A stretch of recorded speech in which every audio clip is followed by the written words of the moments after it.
essa proposta feita por Flávio Dino. Ele escreveu um artigo para o ICL na segunda-feira, foi publicado na segunda-feira, e que segue sendo assunto aí no meio jurídico. Hoje, inclusive, o jornal Folha de São Paulo traz uma reportagem a respeito disso, falando de toda a repercussão aí no meio jurídico sobre a proposta de Flávio Dino. E a proposta de Flávio Dino, de uma ampla reforma do Poder Judiciário, foi vista por vários do meio jurídico como uma proposta complementar àquela que vem sendo discutida do Supremo Tribunal Federal, proposta por Edson Fachin.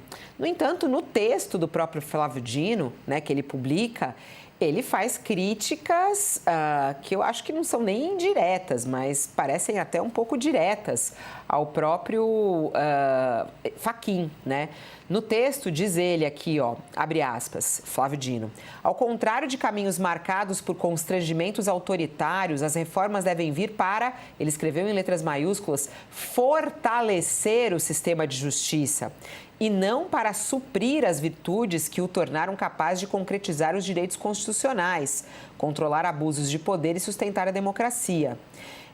Inclusive contra o império das fake news e contra agressões de pessoas com armas na cintura. E ele diz: a nova reforma do judiciário deve ter como foco um sistema jurisdicional capaz de promover segurança jurídica e acesso a direitos, com mais velocidade e com mais confiabilidade e justiça. E aí Flávio Dino escreve: o Brasil precisa de mais justiça, não menos, como parecem pretender certos discursos superficiais sobre uma suposta autocontenção, ele escreve aí entre aspas, vista como uma pedra filosofal, foi o que escreveu Flávio Dino. Bom, o Fachin, o presidente do Supremo Tribunal Federal, que vem propondo esse discurso aí de autocontenção, falou ao jornal Folha de São Paulo que a iniciativa do colega Flávio Dino merece aplauso e apoio. Ele não foi para a briga, não. O Edson Fachin, ele disse, ouvido pelo jornal Folha de São Paulo, que justamente a proposta de Flávio Dino, ela é bem-vinda. Foi o que disse o Edson Fachin. Eu queria muito te ouvir, professor Mairovich, o que o senhor achou da proposta de Flávio Dino? Acha que ela é complementar com esse código de ética que vem sendo discutido no Supremo Tribunal Federal? Fabiola, tem uma expressão muito popular, muito usada, é uma mistura do galicismo, do francês com o português, que diz o seguinte: para cima de moi, não. Para cima de moi, não. Essas 15 medidas do ministro Flávio Dino, elas mostram o quê? Um desvio, uma tentativa de se jogar uma cortina de fumaça. E vou explicar por quê, e para cima de moi, não. O Poder Judiciário, vou usar uma imagem, Fabiola Josias Sakamoto, vejam, é composto por cabeça, tronco e membros, pernas e braços. Qual é o problema hoje no Poder Judiciário? É um problema de cabeça, de órgão de cúpula. A cabeça é que está na UTI, é a cabeça que está sendo vista, ou seja, é o Supremo que está sendo visto pela população, que está desaprovando e mostrando que não tem nenhuma confiança. Ora, nessas propostas, 15 modestíssimas propostas, rotuladas como reforma, veja que absurdo, a reforma do judiciário em 15 pontos. Nessa proposta, o que tem ali com relação ao Supremo Tribunal Federal? Ao problema existente do Supremo Tribunal Federal? Tem um corpo relativismo. Então, se o problema do judiciário está concentrado no Supremo, porque o resto está resolvido em termos, por enquanto, em termos de penduricalhos, que é um outro problema. Que a morosidade do judiciário, esse é um problema velho, mas a situação está na UTI. Quem está na UTI é o Supremo Tribunal Federal. E o ministro Dino deveria propor reformas a melhorar a imagem, a melhorar o Supremo Tribunal Federal, a que se transforme o Supremo apenas, tão somente e só, numa Corte Constitucional, com mandato.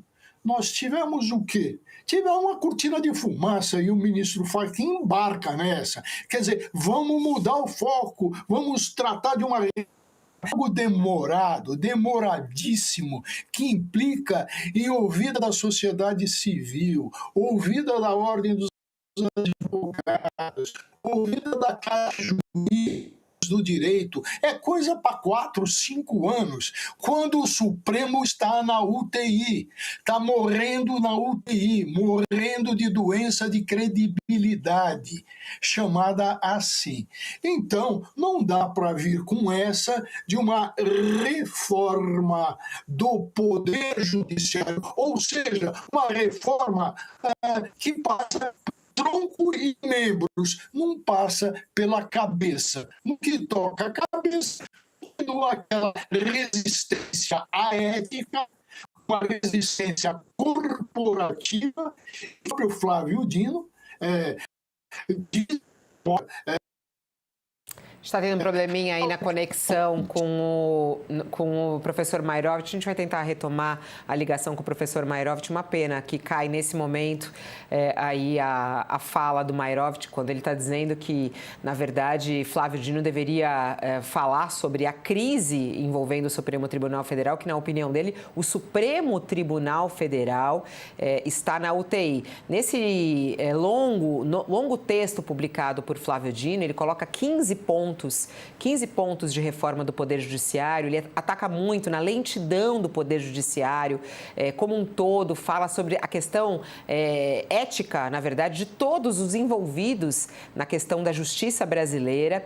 E ele, nessa fala, nessa parte do texto dele, ele falando, o Brasil precisa de mais justiça e não de menos, como parecem pretender certos discursos superficiais sobre uma suposta autocontenção vista como uma pedra filosofal. Alguns viram isso como uma crítica absolutamente direta ao Edson Fachin, que vem pedindo uma autocontenção do judiciário, que essa é uma grande bandeira. E aí, procurado pelo jornal Folha de São Paulo, Edson Fachin afirmou por meio de uma nota da Secretaria de Comunicação de que a iniciativa de Flávio Dino merece apoio e aplauso. Aplauso e apoio. Não entrou muito em detalhes, não quis colocar mais lenha na fogueira. Professor Mairovich, só para concluir, que estava falhando muito aqui a sua fala, eu vou pegar do trecho que o senhor estava dando bastante ênfase. Supremo Tribunal Federal está morrendo na UTI. Por falta de credibilidade. Então, uma reforma, uma emergência, uma urgência tem que cuidar, evidentemente, do órgão de cúpula, do causador dos escândalos, do que está gerando a falta de credibilidade. E não dizer que o problema, e a gente sabe que existe também, mas é coisa antiga, mas qual é o foco? O foco é o Supremo Tribunal Federal, a necessidade de se reformular o Supremo Tribunal Federal. Não vir com diversionismo, dizendo de problemas do Poder Judiciário como um todo. Não, a questão está focada, o foco, o problema está no Supremo Tribunal Federal. Dizer que, vamos cuidar da morosidade processual. Ora, isso é cortina de fumaça. Morosidade processual interessa a muita gente, principalmente aos bancos. Vejam quais são o valor do juro do processo, do juro do judicial e aquilo que o banco cobra, né? Então, quanto mais demora o processo, o banco, que no caso, se fosse devedor, já cobriu só com o juro que ele não pagou.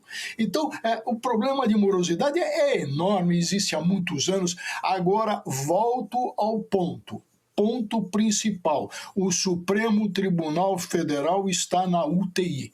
Esses 15 pontos da reforma proposta pelo Dino não resolvem o problema que é um problema de urgência.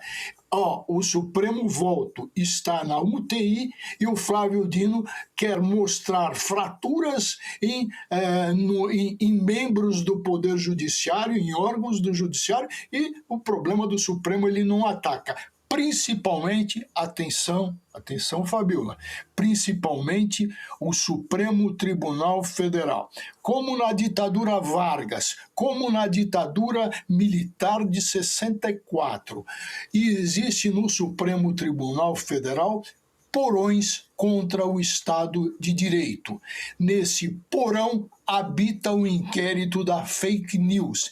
Existe um porão como nas ditaduras, onde o Estado de Direito não existe. E nesse porão atuam principalmente Gilmar Mendes, o decano, como já se viu com relação a essa proposta com o senador, e que se está vendo agora com esse ex-governador, uma figura que evidentemente tomou uma medida ou adotou uma propaganda ridícula, ofensiva à honra, mas a maneira que ele foi dado um tratamento, a reação é a reação que saiu do porão, saiu da ilegitimidade. Quem é que tem foro privilegiado? Nos porões das ditaduras, Vargas, 64, e no porão do Supremo, o princípio do juiz natural, que nascido com a Revolução Francesa de 1789, foi para o espaço. No texto, Flávio Dino escreve: mudanças superficiais assentadas em slogans fáceis ou de caráter puramente retaliatório não fortalecem o Brasil. O que robustece é uma justiça rápida, acessível e confiável, é o que ele escreve, Flávio Dino. Tem uma reportagem no jornal Folha de São Paulo de hoje, ouvindo vários juristas que acham que essa proposta de Flávio Dino ela é complementar a uma questão de código de ético do Supremo Tribunal Federal, que é nesse ponto que o próprio Mayrovich está falando. O presidente, inclusive, da seção paulista da Ordem dos Advogados do Brasil, Leonardo Sica, afirmou numa nota ao jornal Folha de São Paulo que a proposta apresentada pelo ministro Dino fortalece esse tema no centro do debate nacional, que o sistema de justiça brasileiro enfrenta desafios conhecidos como essa morosidade e a necessidade de uma maior eficácia. Mas ele também faz essa análise. A proposta de Flávio Dino é muito bem-vinda, mas é preciso também não descartar a questão do Código de Conduta. Ele diz: não pode excluir a necessidade imediata de medidas igualmente relevantes, como a adoção de um código de conduta, mecanismos de autocontenção institucional, discussão sobre o mandato de ministros do Supremo Tribunal Federal e revisão de competência criminal da Corte e redução do chamado foro privilegiado. É a análise aqui do advogado, presidente da OAB São Paulo, Leonardo Sica. Para quem está conosco na TV, é o intervalo, mas a gente segue aqui pelo nosso YouTube com a análise de Josias de Souza. Josias, vamos lá. Você leu o artigo do Flávio Dino. O que você achou dos 15 itens colocados por ele? Entende que foi uma provocação aí a Edson Fachin? E até a resposta do Edson Fachin que não. Ele falou: não, eu acho que precisava de aplausos e também de reconhecimento do artigo do Flávio Dino. Acho que a proposta do Flávio Dino é mais do que uma resposta ao Edson Fachin, é uma resposta à própria conjuntura. O Flávio Dino é um juiz sui generis. Ele tempera a sua ação no Supremo com a experiência que adquiriu como juiz da primeira instância, como governador do estado do Maranhão, como parlamentar, foi deputado, foi senador. Ele está sentindo o cheiro da fumaça.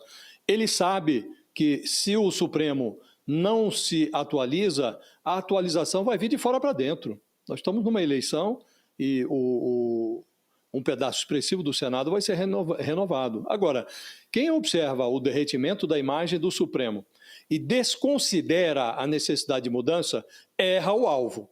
Agora, quem defende a reforma do Judiciário, ignorando a corrosão que afeta hoje os gabinetes do Dias Toffoli e a própria instituição, que é levada de roldão pelo surto de corporativismo, quem ignora tudo isso, aí vira alvo. E o Flávio Dino está ignorando tudo isso. No artigo em que ele expõe a sua proposta de reforma do Judiciário, ele atribui a crise de confiabilidade do Supremo, que está aí estampada em todas as pesquisas, não ao caso Master, não ao inquérito das fake news, mas a decisões que o tribunal tomou sobre armamentismo, negacionismo climático, a pandemia, fake news, big techs, emendas parlamentares, a defesa da democracia, ou seja, ele acha que o Supremo está sendo atacado pelo que fez de bom, e não é assim. Era assim na época em que o Supremo era alvejado pelo bolsonarismo. Mas hoje não é só o bolsonarismo. O bolsonarismo está oportunisticamente aproveitando a crise do Master para surfar a onda que se formou contra o Supremo. Mas hoje, brasileiros que não têm nada a ver com o bolsonarismo olham para o Supremo e também estão desconfiados. Também querem que seja providenciada uma resposta adequada para essa suspeição que paira sobre as togas do Toffoli e do Alexandre de Moraes. E aí, Fabiola, reformas evocam a ideia de aperfeiçoamento. Nada contra, quer reformar o judiciário? Muito bem. Mas o futuro, ele é um espaço impreciso, que não pode ser conferido, não pode ser cobrado. No futuro, cabem todos, cabe tudo. Então, seria interessante responder que fim levou, inclusive, o futuro de 1992, quando foi aprovado no Congresso a penúltima reforma do Judiciário. Ali também se pronunciava um futuro muito alvissareiro para o Judiciário. Cadê esse futuro, né? De resto, Fabiola, num país em que o futuro a Deus pertence, os observadores mais céticos podem perguntar, e o passado tóxico dessas relações do Toffoli e do Moraes com o Daniel Vorcaro? Quem é que vai responder por isso, por essa lambança? Então, se não houver respostas críveis para a emergência que assedia o Supremo, aí vai restar a impressão de que o futuro já foi melhor antigamente. Então, não adianta falar em reforma do Judiciário para o futuro se você não resolve os problemas emergenciais que estão aí assediando o Supremo. E isso parece que o Dino desconsidera, acha que não tem problema nenhum. Vamos lá, Sakamoto, você já abordou isso na segunda-feira quando saiu o artigo, mas vale a gente seguir só com uma análise rápida sobre a repercussão de tudo isso, né? O interessante aqui nessa ampla reportagem da Folha, falando com vários juristas, e eles entendendo que essa proposta do Dino, ela é muito bem-vinda neste momento, porém, ela é complementar a essas necessidades que vocês todos vêm apontando aqui desde o início desse escândalo do Banco Master, né? Acho que é isso que a gente tem, como eu falei também na segunda, concordo com meus colegas que nada, na verdade, isso tira a necessidade de depuração de toda a situação, de investigação, de tudo que foi encontrado ou colocado em cima da mesa. Isso aí nada tira essa necessidade. Agora, olhando as propostas, elas são para lá de bem-vindas. Primeiro porque é o seguinte, o problema do judiciário no Brasil não é apenas o STF, O problema do judiciário no Brasil é o judiciário, é o Ministério Público, é defensorias, botaria a AGU no meio também, porque é o seguinte, apesar do importante, de ninguém estar negando a importância de um judiciário independente, de um judiciário que não seja supercarregado, de um judiciário capaz de atender as necessidades do país. Só que o que acontece é que a gente também tem, ao mesmo tempo, um judiciário que, não raro, pensa no próprio umbigo, que não é célere como necessário, que muitas vezes atende a demandas e necessidades de quem tem mais dinheiro em detrimento de quem não tem. né? Achar que o judiciário, que a justiça é cega no Brasil, as pessoas ficam falando, a justiça não é cega porque petismo e bolsonarismo. Gente, sinceramente, isso aí é viver numa bolha de ideológica muito grande. A principal causa de não cegueira da justiça no Brasil é poder econômico. Quem tem grana faz os processos andarem na velocidade que eles querem, né? Então, ou seja, quem tem cascalho no bolso, tipo, o processo... a justiça é rápida. Depende. Se você quer que a justiça seja lenta, você tem grana para isso, você faz com que a justiça seja lenta, seja através de 1 milhão de advogados que jantam, tomam café, fazem lanchinho, sabe? Viajam para a final de Libertadores, que seja, com partes, né? Até o fato de que, como a gente viu, inclusive casos estão sendo investigados no STJ, a promiscuidade entre público e privado naquele sentido. Então é o seguinte, o Brasil precisa de um poder judiciário que realmente seja cego, só que a questão da cegueira do judiciário, repito, não a questão política não é a questão principal é econômica, e o pessoal não quer falar disso porque, inclusive, muitas pessoas que ficam acusando o judiciário de ideologicamente enviesado aqueles que se locupletam de uma relação com o judiciário devido ao seu poder econômico. Então, as teses do Dino, por exemplo, e o Dino tem um ponto que ele foi o ministro, acho que o Josias foi muito feliz ao lembrar que o Dino, ele já foi governador de estado, ele foi ministro de estado, ministro da Justiça, inclusive, foi senador, foi deputado, foi presidente estatal, foi juiz federal. Então, ele tem uma visão holística, né, das instituições. E aí, o que ele entra? Ele foi a pessoa que, desde que assumiu, ele assumiu 3 buchas, sendo que 2 buchas tinham a ver com o judiciário. A bucha número 1, que tem potencial para ser um apocalipse em Brasília, e agora está dormente devido à questão do Master, que é a questão das emendas parlamentares, né? É o toma lá da cá. A moralização das emendas significa a moralização da relação do Executivo com o Legislativo. 2, a questão dos penduricalhos, ele chamou isso. A gente vai falar do caso da juíza que acha que está em situação de escravidão, e isso é consequência da ação do Dino com relação à questão dos penduricalhos. E a própria questão da aposentadoria compulsória, uma coisa que é pornografia de fato. A pessoa é punida, ganha direito a férias vitalícias, pagas com o poder público, pelo erário. Então, ou seja, ele consegue levantar isso, puxar isso, são coisas que estão na ordem do dia. São coisas que realmente atingem a população que está vendo uma elite econômica, uma elite política, se fazer valer dos seus cargos para poderem continuar sendo privilegiadas, né? E ajudando, muitas vezes, uma elite econômica também privilegiada. Então, eu acho que vem em boa hora. Não é claro que aquelas 15 pontos ele não exaure, só que se for aplicado, e se for aplicado em todos os níveis de justiça, da justiça, do Poder Judiciário, a gente vai ter um belo chacoalhão nas estruturas. Exatamente por conta disso é que é tão difícil aplicar. Flávio Dino, até nas redes sociais, tem saído em defesa do Supremo Tribunal Federal neste momento de muitos ataques, né? E nesse artigo ele faz isso também um pouco.